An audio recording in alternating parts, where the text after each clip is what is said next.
Monseigneur, bonjour. Bonjour. Bonjour et bienvenue dans nos studios pour une nouvelle année de rencontres dont cette émission parle notre évêque, avec au sommaire l'installation de nouvelles paroisses, 5 au total, en plus des 3 déjà existantes dans le doyenné Grand Angoulême. Nous en parlerons tout à l'heure avec l'invité, le père Laurent Morin, curé doyen de Grand Angoulême. Mais là, on parle de la reprise, l'été qui s'est passé, et puis un premier conseil épiscopal de rentrée, 3 jours à Momont. Oui, alors j'espère surtout que tous nos auditeurs et tous les chrétiens et tous ceux qui nous écoutent ont passé de très bonnes vacances. On a profité, j'espère, et les uns et les autres, d'abord d'un temps plutôt favorable.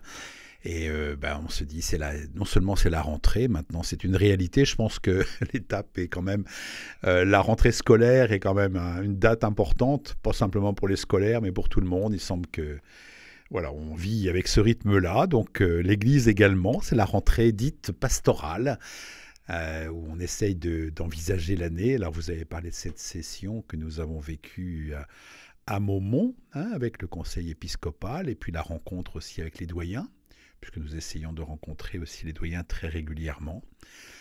Donc c'est ce que nous avons fait, envisager à la fois de ce thème qui va être celui de l'année, à savoir l'évangélisation, c'est-à-dire la mission, être missionnaire.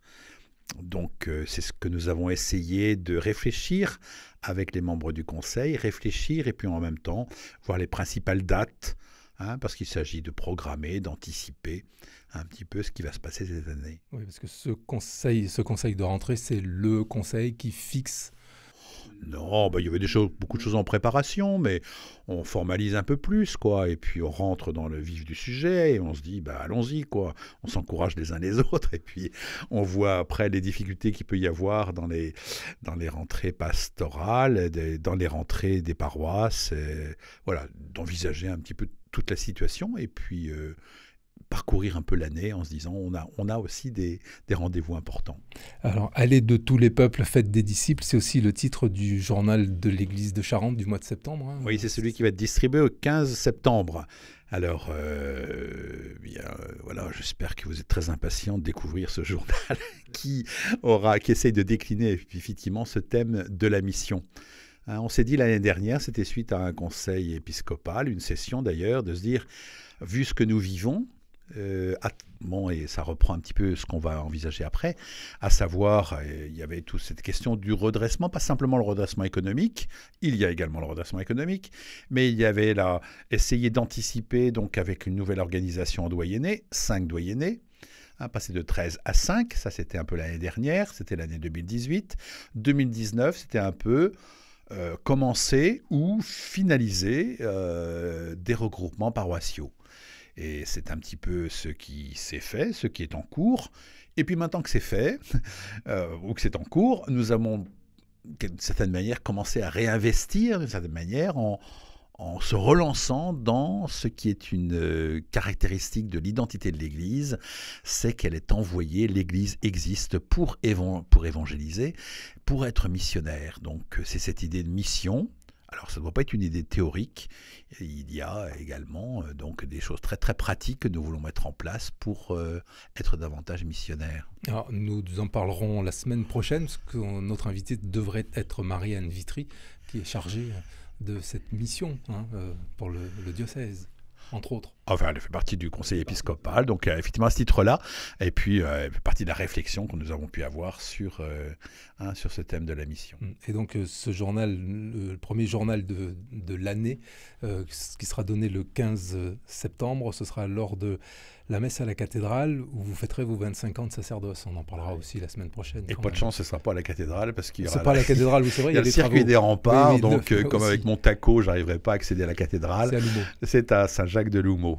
Mais voilà, je veux dire, peu importe le lieu, c'est-à-dire l'important, c'est effectivement de se retrouver et puis de lancer ce journal et puis de réfléchir les uns et les autres On a bien dit, et là je donne un peu un axe, de dire la mission, ça concerne tout le monde et pas simplement quelques spécialistes, ordonnés ou non, et que l'idée c'est que pour que les communautés locales, ces petites aussi communautés, je veux dire, qui sont sur le terrain, soient dynamiques, soient lumineuses, eh bien il faut qu'elles aient ce goût aussi de la mission.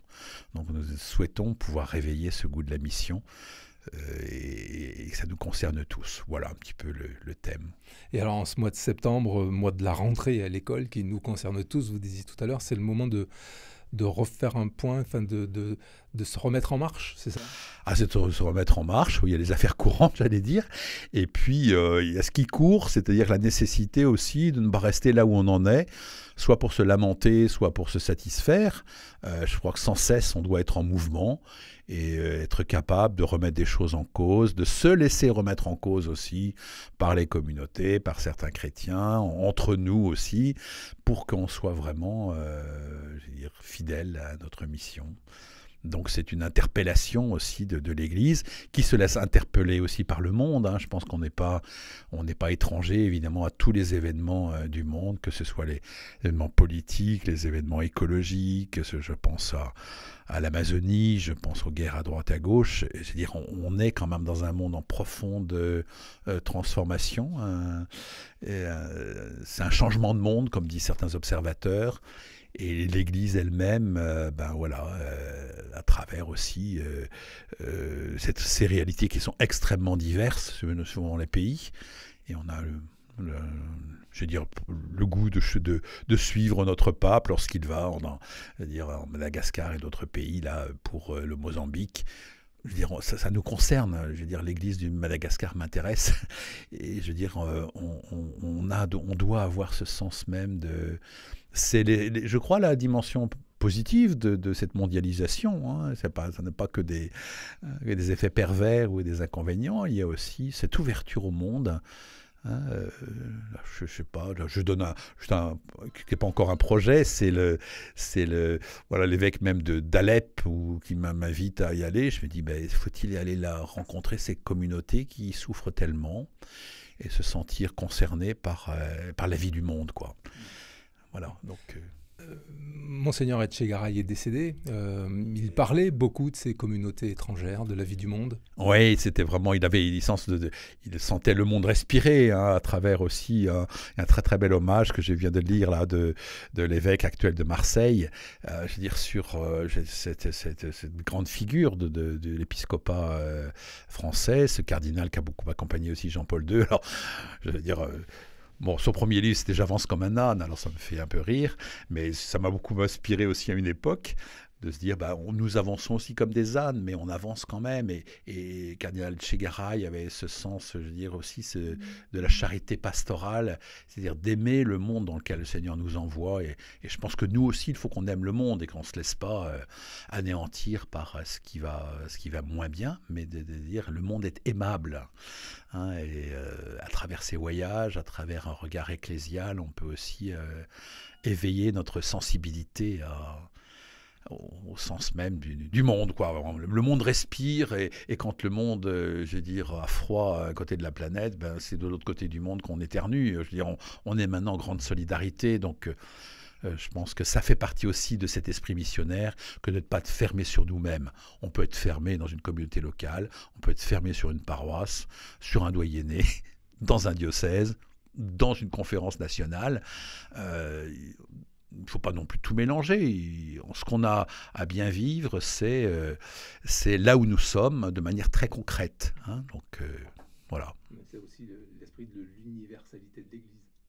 C'est l'esprit de l'universalité de l'Église, oui. Et de dire ce souci du bien commun, l'Église est au service aussi de l'humanité, une humanité qui peut être blessée, et l'Église elle-même est blessée puisqu'elle fait partie de cette humanité.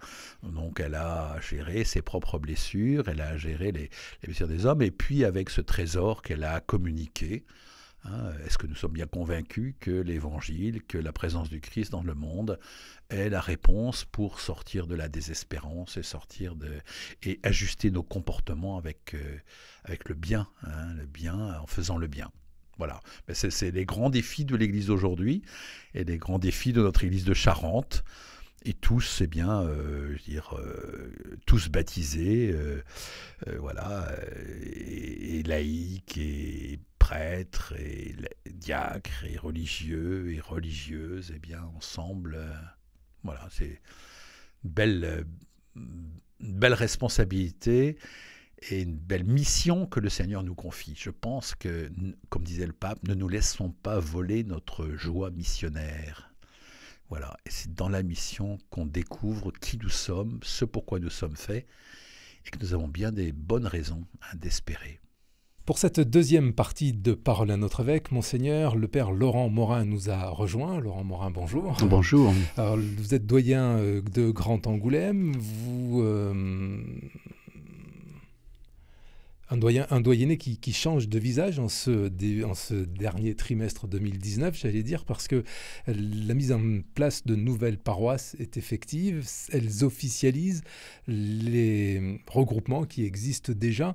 Je le disais tout à l'heure en introduction, il y a 5 nouvelles paroisses, 3 qui sont déjà nées, mais qui ne sont que l'aboutissement d'un travail qui est fait sur le doyenné depuis quelques années. Voilà, vous avez tout à fait raison. C'est juste une validation en fait de ce qui existe bien depuis des années par les événements, par les regroupements qui ont lieu, par les prêtres qui ont été nommés ici ou là, les communautés qui ont pris l'habitude de travailler ensemble plus selon telle zone géographique, en fonction de l'histoire récente des différentes communautés. Donc c'est valider cela avec le travail justement de consultation, de concertation qui a été fait l'année dernière suite aux orientations diocésaines donc de mai 2018. Pour que rien ne se perde, et bien justement, nous voulons garder le tout de la vie paroissiale en étant toujours attentifs à la proximité, d'où des nouvelles paroisses plus conséquentes. Effectivement, on va passer pour le doyenné Grand Angoulême de 16 à 8, mais avec le maintien des communautés locales qui permet, partout où il y a de la vie, des initiatives, des rassemblements, des temps de prière, de les maintenir, bien sûr, et ne pas fermer des lieux sous prétexte qu'il faut rationaliser ou rentabiliser à l'excès. Donc souci de rationalisation, d'efficacité, mais en même temps toujours de proximité avec cette articulation nouvelle paroisse et communauté locale. Mais alors quand ce dimanche 8 septembre à la Magnac à 10h30 lors de la messe, vous officialisez la naissance de cette paroisse Notre-Dame des Sources, ça ne passe pas par des fermetures localement, des lieux qui vont vivre beaucoup moins avec une paroisse plus élargie? Dans un premier temps, c'est pas du tout ce qui est l'ordre du jour, puisque c'est moi qui vais accompagner, donc suite à la nomination du Père Gosselin, cette nouvelle paroisse, à la suite du Père Abalan qui rejoint la Vendée, qui est bien arrivé d'ailleurs, tout va bien dans sa nouvelle affectation. Donc il est question tout simplement d'officialiser cette nouvelle paroisse qui a travaillé ensemble depuis plusieurs mois, différents clochers, 6 ou 7 clochers qui ont travaillé ensemble, une nouvelle EAP, une nouvelle équipe d'animation pastorale, donc un nouveau prêtre nommé, et ça passera peut-être par moins de permanence en tel lieu, pour être en complément de telle permanence dans un autre lieu, mais concrètement, les messes seront assurées comme par le passé. On peut dire que cette idée des nouvelles paroisses, c'est quelque part mutualiser des services, comme par exemple l'administration, avec le service économique, avec différents conseils, mais que l'idée, c'est véritablement que, justement, pour être libéré dans certains lieux, et être centré sur l'essentiel, qui est la vie chrétienne, la vie de partage, d'ouverture aux autres, de l'accueil des pauvretés, justement de la mission. L'idée, c'est vraiment de favoriser la vitalité des communautés locales, et non pas fermer pour regrouper. Ce serait une fausse conception. Si on regroupe certaines paroisses, c'est pour libérer des dynamismes créateurs et de la vitalité des communautés locales. Et on le voit bien, il y a plus de dynamisme de prier ensemble, de se rassembler ou d'avoir des projets communs à 3 anciennes petites paroisses plutôt que si chacun reste dans son coin et disent bah oui, mais nous, ça, on peut pas le faire, ça, on est dépassé, ça, on n'est même pas au courant. Alors que là, quand même, bon, un tel clocher peut dire ah bah oui, à l'autre, mais attention, et attention, par exemple, aux plus pauvres, on l'a oublié. Et puis l'autre va dire bah oui, mais on vous propose des temps liturgiques, des temps de prière. Voilà, cette complémentarité peut être vraiment une occasion de se ressourcer pour la mission. On sent le vécu, parce que ça, vous l'avez vécu à Champniers, avec le regroupement de Saint-Amand, Voilà. Gonpontouf, Champniers, qui sera officialisé le 22 septembre. Exact. Alors, c'est là où j'insiste un petit peu, parce que je pense qu'il y a un effet pervers à ce regroupement des paroisses qui serait d'imaginer, puisque nous ne sommes pas paroisse, on baisse les bras. On n'est plus. Alors qu'en fait, au contraire, je veux dire, l'idée, c'est de véritablement, je veux dire, vivons. On ne qualifie pas une paroisse sur le nombre de messes ou le nombre de... les messes, comme vous dites, sont tout à fait identiques. Ça peut ne pas changer. Il y a beaucoup de choses qui ne vont pas changer. L'essentiel demeure. Et de se dire, je veux dire, il faut entretenir le feu du dynamisme des communautés chrétiennes, mais... Parce que chaque communauté a son savoir-faire. Et si on peut sauvegarder ce savoir-faire avec des chrétiens qui sont investis, et dire voilà, eh bien ce savoir-faire, il va aussi bénéficier au clocher d'à côté, qu'il avait peut-être moins ou pas, et on peut apporter cela aussi aux autres. Et inversement, il y a des choses qu'on ne savait peut-être pas faire dans un lieu, et que les voisins savaient faire, et qu'on peut leur apporter en travaillant vraiment ensemble. C'est déjà un peu ce qui se passait. Mais là, ce sera, on va dire, officialisé pour que...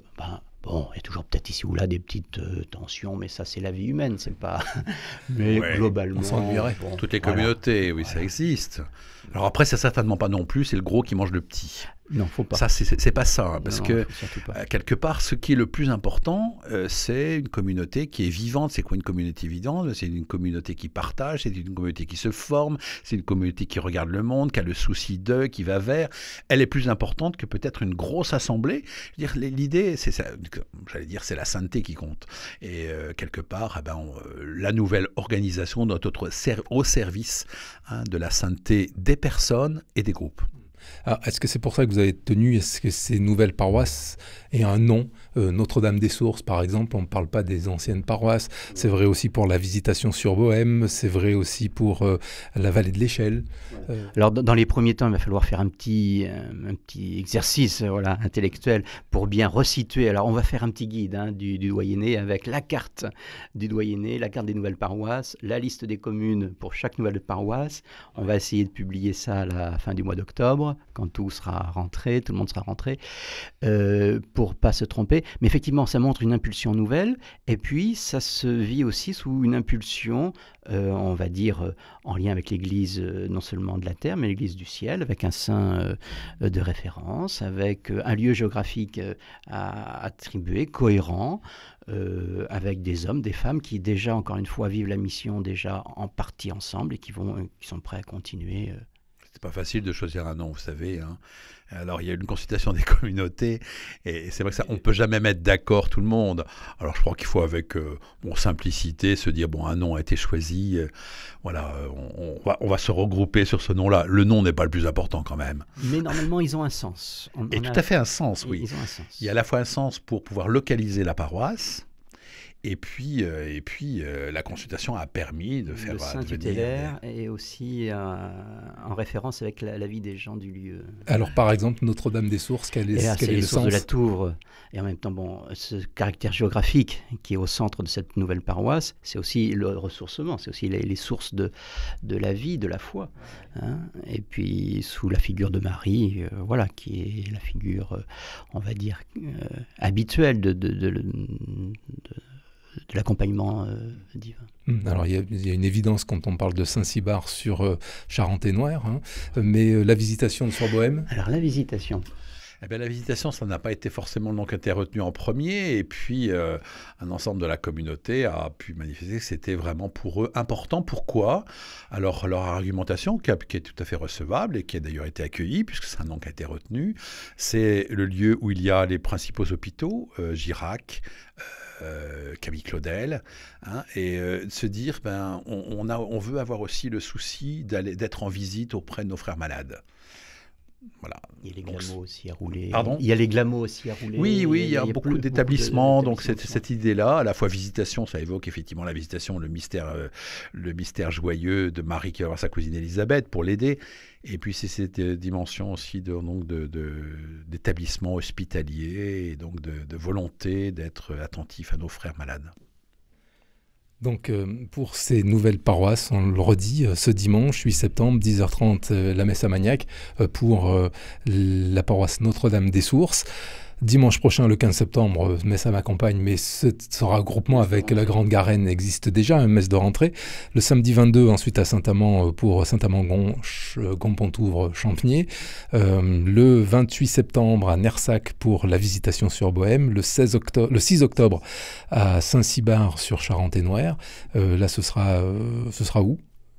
Oui, le lieu reste à définir, oui, c'est vrai. Oui, voilà, j'ai une incertitude sur le lieu. Je crois qu'il est fixé, mais... D'accord, on en reparlera plus tard. Le 13 octobre, au Sacré-Cœur pour la paroisse Sacré-Cœur Saint-Roch. Le 20 octobre, à Soyaux pour Soyaux Vallée de l'Échelle. Ça, c'est une paroisse qui a déjà été officialisée. Et puis, les Saints Apôtres à la cathédrale, le 27 octobre. Là aussi, une paroisse qui a déjà été officialisée. À noter aussi que pour le doyenné, on a voulu prendre chaque dimanche une paroisse différente pour ces temps de rentrée ou d'officialisation de nouvelles paroisses, pour permettre aussi d'aller rendre visite à la paroisse voisine. C'est une fête, une messe de rentrée, une fête d'officialisation de nouvelles paroisses. Donc si on le faisait tous les mêmes dimanches, non seulement on ne pourrait pas avoir le père évêque dans chaque lieu le même dimanche, mais en plus, voudrait dire que chacun vivrait en même temps ce même événement et n'en pourrait pas en faire profiter les voisins, ceux d'à côté. Donc le but, c'est aussi de se rendre visite d'une messe d'inauguration de la nouvelle paroisse à l'autre, tout au long du mois de septembre et du mois d'octobre sur le Grand Angoulême. Bien. Donc, ce dimanche, 10h30 à Magnac pour Notre-Dame des Sources. Monseigneur, juste avant, vous présiderez également la messe à la cathédrale pour la messe des Poilus. Oui, dimanche prochain, exactement, oui. C'est pour évoquer cet événement de la guerre 14-18 et ces nombreux Charentais, je pense que c'est 200, mais là c'est de mémoire que je le dis, qui sont restés sur le champ de bataille. Il y a une délégation là qui vient, je crois, de Moselle, et il y a une messe qui est célébrée dans les deux cathédrales en même temps pour évoquer cet événement. Donc il y a 9h effectivement dimanche prochain. Avec un dépôt de stèles ce samedi dans la ville d'Angoulême, en présence du maire, cette fois-ci. Merci beaucoup, Monseigneur Hervé Gosselin. À bientôt et bonne rentrée à tous. À la semaine prochaine. Bonne rentrée. Merci, Père Laurent Morin. Merci.